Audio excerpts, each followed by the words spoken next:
Et attention, Digne s'est fait mal à l'entraînement. Pavard, bien sûr. Ouais, indéboulonnable. Digne touché à la cuisse pendant l'entraînement. Et là, attention messieurs, et oui, ce soir à 22h13, Kurzawa est titulaire en équipe de France. Formidable. Bah, en même temps, il n'y a personne. Hein.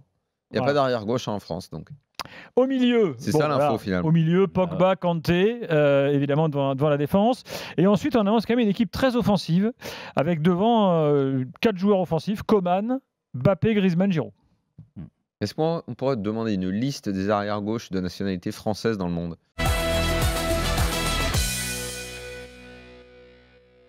Et c'est quand même beau pour en revenir, Kurzawa avec la saison, du moins les saisons, il n'y en a pas qu'une, plus sa mentale qui n'est pas non plus au top, être titulaire en équipe de France, moi je dis chapeau.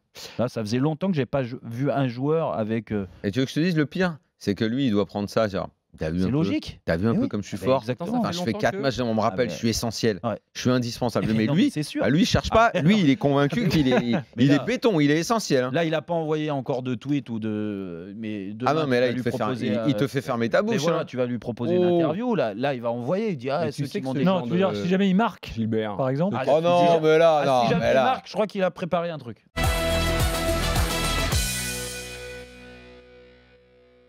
En fait, il y a deux visions. Il y a notre vision de pays historique du foot, avec nous qui commentons, qui nous intéressons toujours au foot d'élite, qui est évidemment, quand on nous annonce un mondial à 48, de dire on va se faire chier la moitié du temps. Parce que les petits matchs, parce que tu ne regarderas pas Nouvelle-Zélande, Bahreïn. Ça va nous faire chier, cela.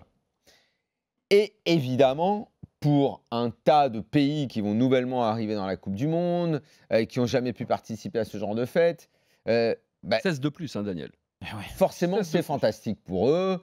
Ça fait un spectacle qui est tout nouveau. En fait, on peut pas voir et comprendre toutes ces logiques mondiales de géopolitique si on se met juste à notre balcon. Ça ne veut pas dire que je défends cette vision, parce que moi, ça m'emmerde à l'avance, une Coupe du Monde avec autant d'équipes que ça. Mais il faut entendre les arguments de ceux qui ne pensent pas comme nous et qui se disent que ça va amener ce moment de fête dans ces petits pays-là.